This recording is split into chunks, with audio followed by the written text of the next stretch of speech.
What do you say? They're bringing in Turkey? But the Turks are already here. They're training their Tegu. Oh, that kind of Turkey. Yeah, that'd be a good send off. Yeah, nice gesture, I think. Okay, yeah, see it. November 19th, 1950. The stage is set for Douglas MacArthur's big Home by Christmas offensive planned for next week. All that stands between the UN forces and total victory is about 150 kilometers of wilderness and a few 100,000 Chinese. Oh, and something else. Freezing cold weather. Yep, General Winter has entered the war.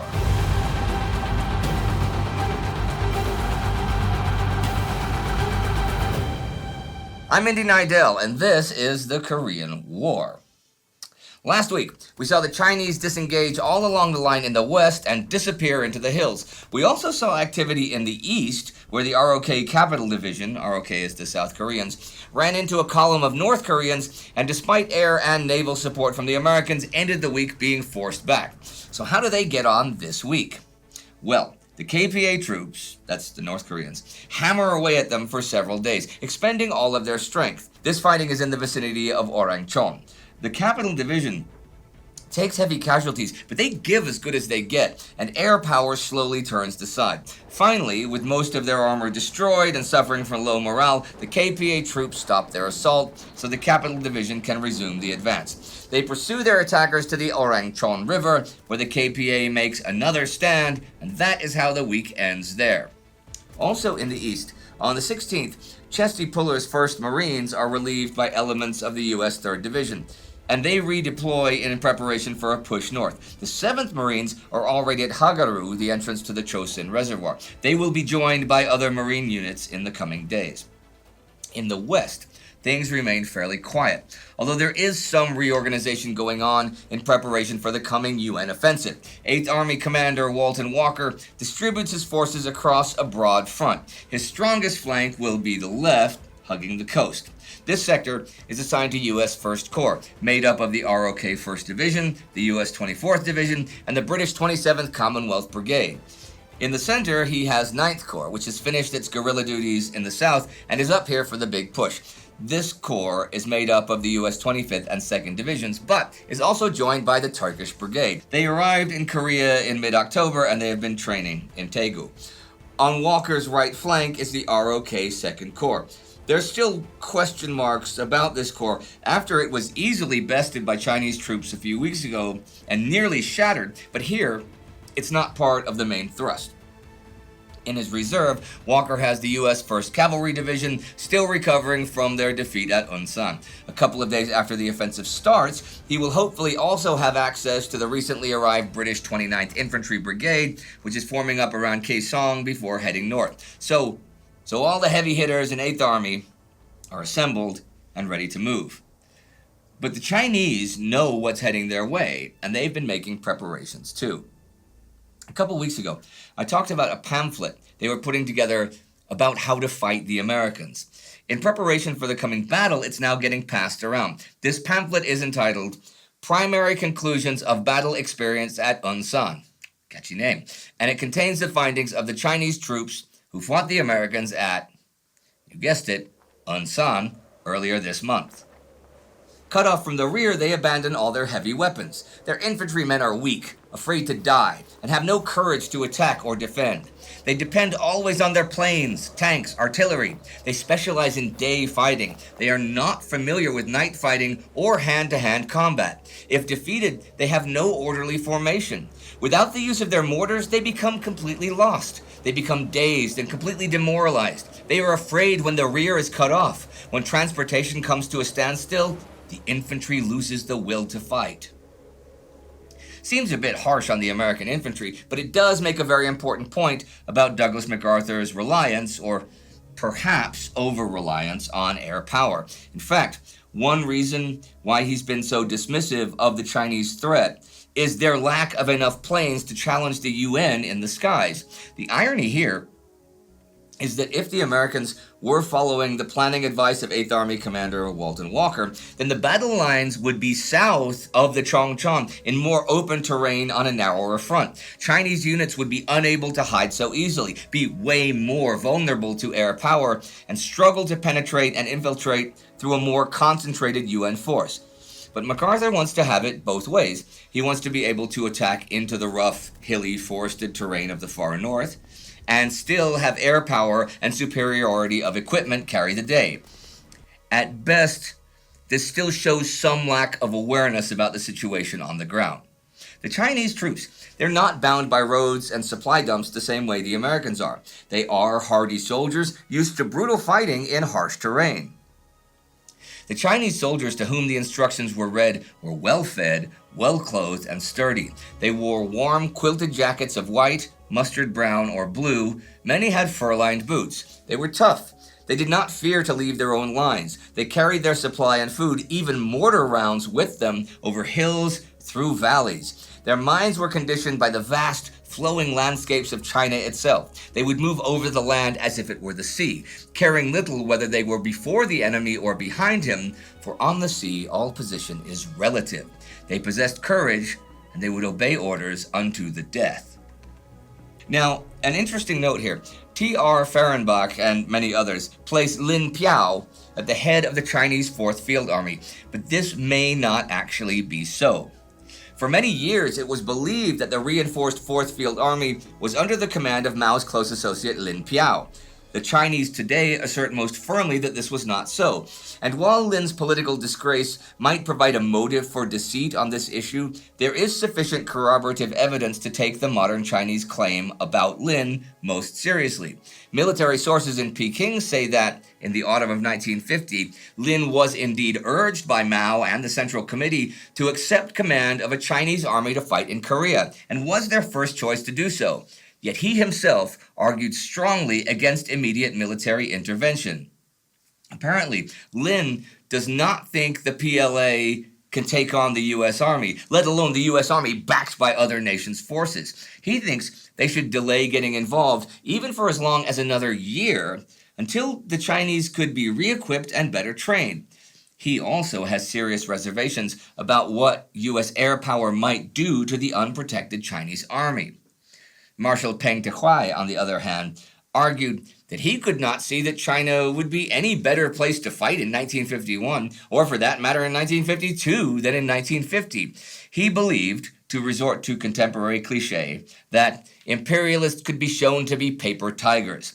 A big, forceful, talkative man, Peng told his staff robustly that will and motivation could compensate for any shortcomings of equipment.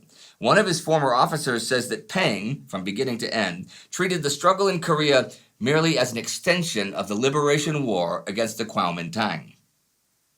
Other sources give Lin's reason for declining the post as ill health rather than opposition to the intervention, and suggest that at the time Peng took command, Lin was in the Soviet Union receiving medical care. But whoever turns out to be in command, we know they've got an army of men suited for this kind of combat, and they know how to use them effectively. And now, as if the Americans, the UN forces, don't have enough problems already, another foe has entered the fray. No, not the Soviets, but the weather. By now the snows are really starting to fall, and it gets cold in Korea. In some places up in 10th Corps sector in the northeast, the temperatures are already hitting close to minus 20 degrees Celsius, and that cold is made far worse by the chill of the howling north winds. Vehicles and weapons freeze overnight and become inoperable, and frostbite begins to afflict the men all along the line. This is far less of a problem on the Chinese side, with their quilted jackets, fur boots, and ushanka hats, unbound to the roads and used to marching cross-country. The weather is already sapping the strength of the UN forces, and it is not going to be getting any warmer anytime soon. As it happens, MacArthur's grand offensive was originally supposed to get underway this week on November 15th, but it gets delayed to the 24th. Command says this is because of the weather. Okay, sure, the cold is biting and severe, but it's hardly going to get better the deeper they get into winter. That's not how winter works. And as far as winds and storms go, it's actually forecast to be relatively quiet in the western half of Korea. Some patchy bad weather is slowing the advance of a couple divisions in the east, but they are still advancing, which makes this even more puzzling. And in completely unrelated news, did I ever mention that a delegation from China is expected at the UN this week on the 15th? No? Well, they've had some delays, and they won't be able to make it until the 24th. Okay, you see what I'm getting at, right? Okay, I have no proof that these two dates were selected specifically for this, but it's hard to believe it was purely accidental either. What is known for certain is that the Americans were aware of the planned arrival date of the Chinese to the UN well before their offensive was originally scheduled. There are many in the Army and in Washington who have thought the arrival of this delegation might be a first step towards a peace agreement, and Isidore Stone, in The Hidden History of the Korean War, speculates. If the UN offensive were victorious, the Chinese would be made to seem suppliants in defeat. If the American forces were hurled back, it would become politically risky for the Truman administration to make concessions for peace while suffering military reversals at the hands of the Reds. Either way, something would be gained by those who wanted the war widened. Just something to think about. Okay, I said last week that today I discussed the sudden Chinese disappearance in the West. So I will. There are actually multiple explanations for it, and some speculation on the part of the UN forces, and as long as we're doing speculation today, right, I'm going to start with speculation, okay? Go for it. All right, cool. Through all the bickering between American commanders and their intelligence personnel this month, they've arrived at three possible explanations for the recent Chinese intervention in Korea. First, that they've come in limited numbers to help the North Koreans hold a line south of the Yalu to prevent UN forces creeping right up to the Chinese border. Second, they hoped that a quick show of force would bluff MacArthur into halting his forces. And third, that the Chinese troops in Korea were a screening force for a major Chinese intervention. At no point, even at this late stage, has anyone entertained the idea that a major intervention has already taken place.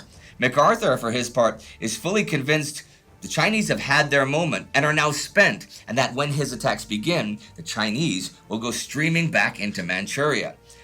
The Chinese offer two different explanations for their sudden disappearance. The first of these is that there were supply and coordination problems with moving such a massive force into Korea as they had. So, with UN forces creeping up to the Yalu, they had to strike hard and fast to force a delay, giving them the time and space to finish their organization and avoid being disrupted in the middle of it. The second explanation concerns MacArthur personally. They suggest that by attacking and then withdrawing, they might encourage MacArthur's aggressive and even arrogant nature and bait him into making errors of judgment.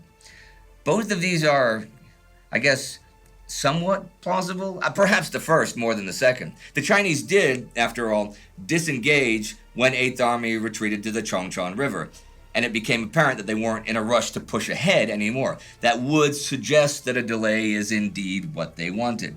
They're perfectly happy, though, to make the most of any MacArthur errors that may pop up, of course. But whatever the reasons, we shall see the results next week. For this week of the war is over. The full might of the UN forces is now arrayed against the northernmost areas of Korea, ready to dash to the border and put an end to the war. The Chinese await them, and they too are ready. But before the feathers start flying, US troops will at least get their turkey. Thanksgiving is but a few days away, and provisions are being made to make sure those boys on the ground get a proper Thanksgiving dinner. Just a few short days of peace remain, or peacefulness, until the big push, the home by Christmas offensive, begins. MacArthur's future as a commander is very much tied to its outcome. I will leave you today with the words of his biographer, Geoffrey Parrott. The most fitting conclusion to MacArthur's life would have been to die a soldier's death in the waters off Incheon at the height of his glory, with his legend not simply intact, but magnified beyond even his florid imaginings. There was only one way it could go from here: down. Well, Next week promises to be full of excitement, whatever happens, although something happens each and every week. And I am here to cover it all thanks to the Time Ghost Army. You can join the army at timeghost.tv or patreon.com and be part of all this. Is that not right, Marty and Sebastian? Absolutely. Woo, join the army. These are the newest commissioned officers in the Time Ghost Army, and Joshua Alberry is the Army Member of the Week. Do not forget to subscribe. See you next time.